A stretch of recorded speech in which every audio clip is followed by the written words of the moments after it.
নমস্কার বন্ধুরা, সিরিয়ালের সাত কাহন চ্যানেলে আপনাদের স্বাগত জানাই। চলে এসেছি।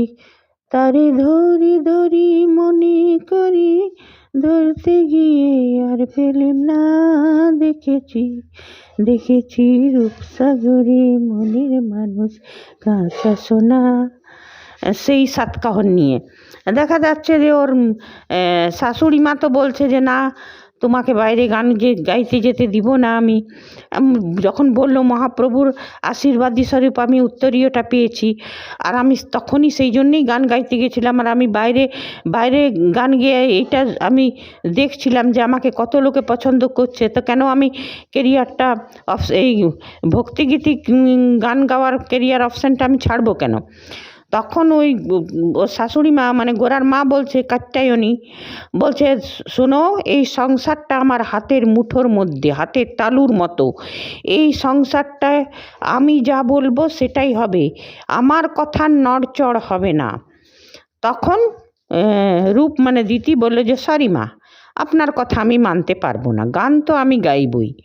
হ্যাঁ, আপনার সংসারটা আপনার হাতের তালুর মধ্যে, তার জন্যে আমার স্বপ্নটাকে আমি আপনার মুঠোর মধ্যে হাতের মুঠোর মধ্যে পুরতে দেব না, গান তো আমি গাইবই। তখন বলছে, গোরা তুমি শুনো, তুমি তোমার বউকে বুঝিয়ে দাও, যদি ও বাইরে গান গাইতে যায় তবে হয় ও থাকবে, না হলে আমি থাকবো, এটা ভেবে নিও।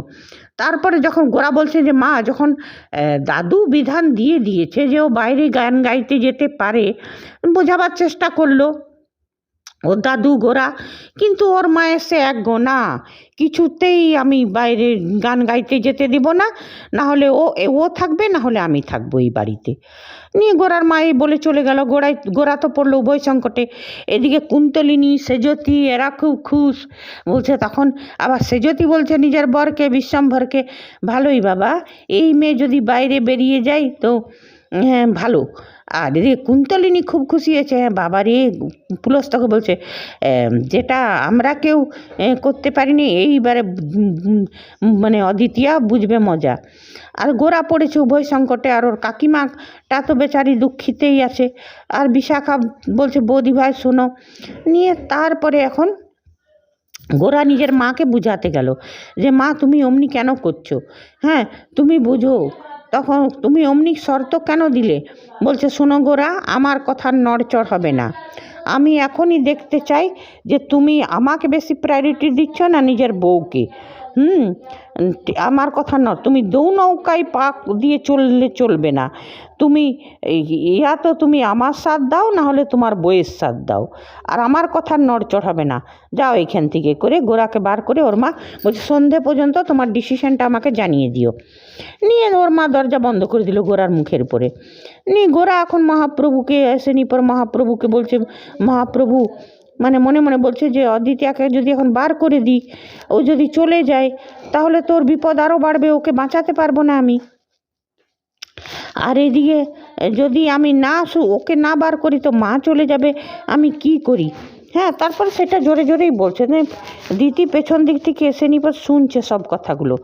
নিয়ে পরে বলছে যে এই লোকটা তো আমাকে ভালোবাসে ভাই, এ চাইছে না, তবে মায়ের কথাতে আর এদিকে সেজতি বলছে নিজের বিশ্বম্ভরকে, ও মায়ের কথাই, মায়ের দিকেই হবে নাকি বইয়ের দিকে থোড়াই হবে গোরা, ও মায়ের দিকেই হবে। আর কুন্তলিনীও মনে মনে খুশ যে গোরা এবারে ওকে বাড়ি থেকে বার করবে। দিতি যখন চিন্তা করছে যে এই লোকটা তো আমাকে ভালোবাসে ভাই, সেই জন্যই উভয় সংকটে পড়েছে, তখন বলছে যে দিতি, আমি যদি চলে যাই তোমার কি? তখন বলছে অদিতি,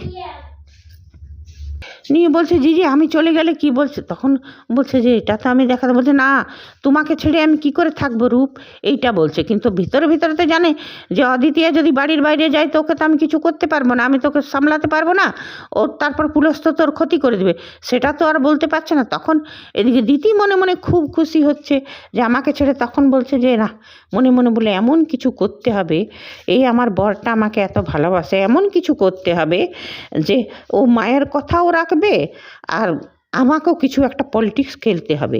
নিয়ে তারপরে বলে, তুমি এত চিন্তা করো না জিজি, হ্যাঁ দেখো তোমাকে একটা কথা বলি, বউ গেলে অনেক বউ পাবে, কিন্তু মা গেলে মা পাবে না, ওই জন্যে তুমি আমাকে যেতে দাও। নিয়ে তারপরে বললো যে শুভ, নিতু, নিতাই, তোমরা অল্প এসো। হ্যাঁ, সবাই এলো। নিয়ে বলছে তোমাদেরকে বলেছিলাম না যে একটা ফোল্ডিং খাট, তারপরে টেবিল ফ্যান, মানে কিছু জরুরতের জিনিসপত্র আর কি, এগুলো সরঞ্জাম, ওই কর্ড মড মানে সব লাইট জ্বালাবার জন্যে, তারপরে এমার্জেন্সি লাইট, টেবিল ফ্যান, এইগুলো আমাকে করে দাও, জোগাড় করে দাও এখনই। বললো ঠিক আছে, ঠিক আছে ক্যাপ্টেন, আমরা করছি। নিয়ে তারপরে গেল, নিয়ে বিশাখা এসছে, বলছে কী হচ্ছে রে দাদা ভাই? বলছে সেটাই তো বুঝতে পারছি না, এই রূপ কী করছে আমি বুঝতে পারছি না। নিয়ে তারপরে দেখা গেল যে ওপর থেকে রূপ নেমে এলো, ওই সব নিজের বাক্সপত্র নিয়ে, ব্যাগ ট্যাগ নিয়ে। বলছে কী হচ্ছে রূপ, কোথায় যাচ্ছ? বলছে দেখো জিজি, তোমাকে একটা কথা বলি, তোমাকে বললাম না যে মা গেলে মা পাবে না, বউ গেলে অনেক বউ পাবে, সেই জন্যে এই বাড়ি থেকে আমি চলে যাচ্ছি। তখন বলছে সে এ কী রূপ, তুমি অমনি কেন করছো? তুমি তখন কুন্তলিনী, পুলস্ত এরা কিন্তু খুব খুশি হচ্ছে যে যাক, দিতি এই বাড়ি থেকে বেরিয়ে যাচ্ছে।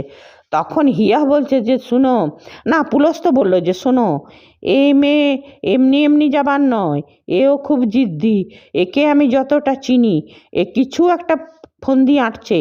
নিয়ে হিয়া বলছে, কুন্তলিনীকে বলছে হিয়া যে শোনো, এ মেয়ে না কিছু একটা ফন্দি এঁটেছে, ও এমনি এমনি বাইরে যাচ্ছে না, ও সবাইকে টাইট দিবে।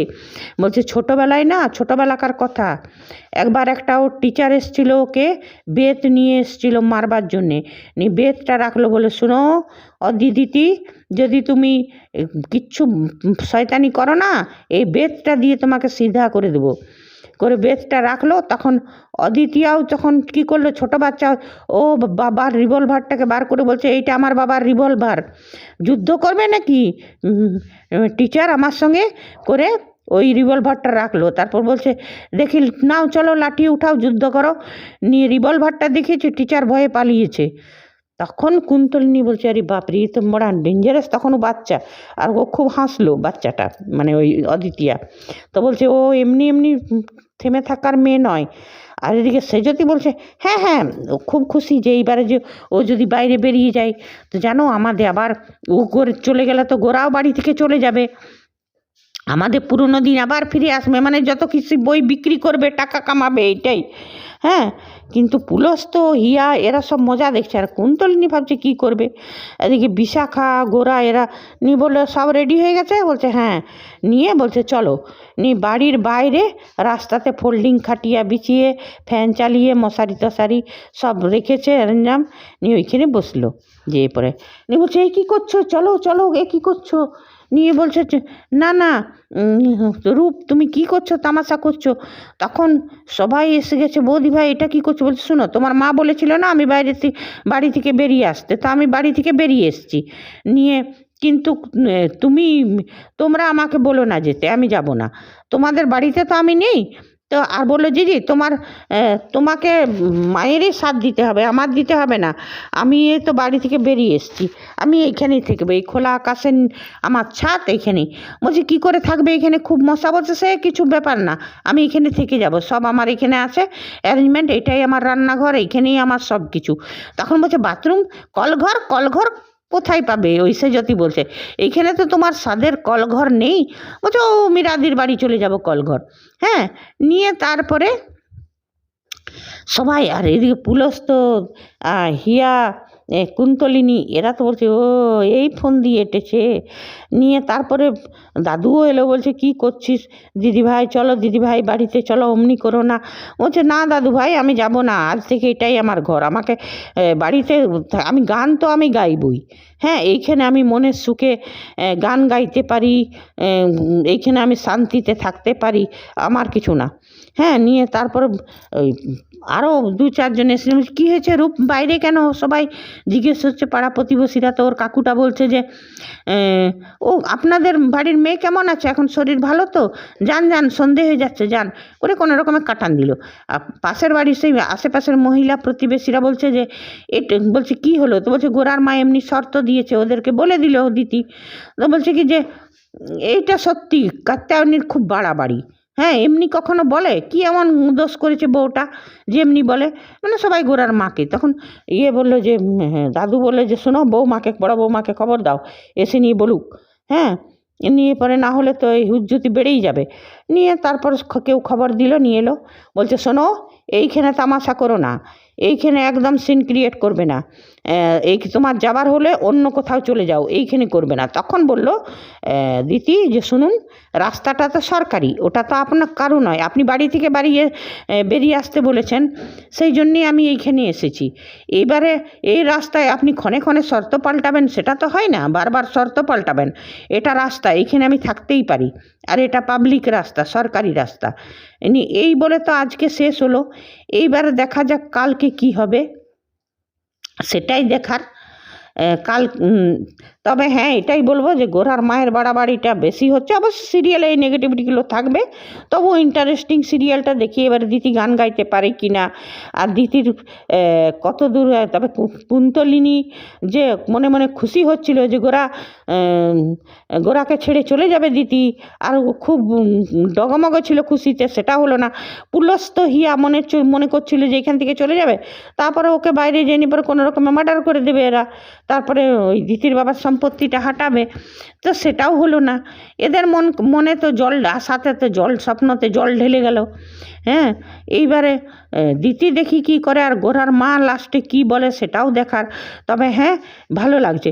তবে হ্যাঁ, এটাই খারাপ লাগছে যে গোরার মাকে যে পাশের ঘরের মহিলাগুলো বলছে, এটা খুব ভালো লাগছে। তবে হ্যাঁ, এটা খারাপ লাগছে যে গোরার মাকে কিছু মানে কেউ যোগ্য জবাব দিচ্ছে না, এইটা খারাপ লাগছে। খালি দিতি একাই, অত গোরা ঠিক আছে, গোরা বুঝালো মাকে, কিন্তু গোরা এটাও বললো মাকে যে আজকাল তো কত মেয়েরা বাইরে যে চাকরি করে, তো গোরার মা গর্জে উঠেছিল সে সময় যে আমার বাড়ির মেয়ে বউরা যাবে না। আরে তোর বাড়ির মেয়ে বলে মনের মধ্যে তুই কি ঢুকে আছিস? সবারই কার কি ইচ্ছা হয় কেনা, সে এই সময় কাকিমাটার বলা উচিত ছিল, এইখানে বলা উচিত ছিল দিদি তুমি যেমন এই বাড়ির বড় বউ, তো আমিও এই বাড়ির ছোটো বউ, আমারও কিছু ইচ্ছা অনিচ্ছা থাকতে পারে, সবারই সেটা থাকতে পারে। তো এটা তো নয় যে তুমি সবার উপর মনের মধ্যে তুমি ডানটা ঘুরাবে। কোনো ছোটো কাকিমাটার ওস তো শাশুড়ি নয়, কাত্যায়নী। হ্যাঁ, শাশুড়ি মা হতো তো তাও একটা কথা ছিল, তুমি বড় যা আমি ছোট যা, এই কথাগুলো বলা উচিত ছিল। আর দেখি ভবিষ্যতে বলতেও পারে। ঠিক আছে বন্ধুরা, আজ এতটাই। কালকে আবার চলে আসবো তারে ধরি মনে করি সাতকাহন নিয়ে। আপনারা যদি আমার সাথে সহমত থাকেন কমেন্ট করবেন, না থাকেন তাও করবেন, লাইক করবেন, সাবস্ক্রাইব করবেন। ধন্যবাদ।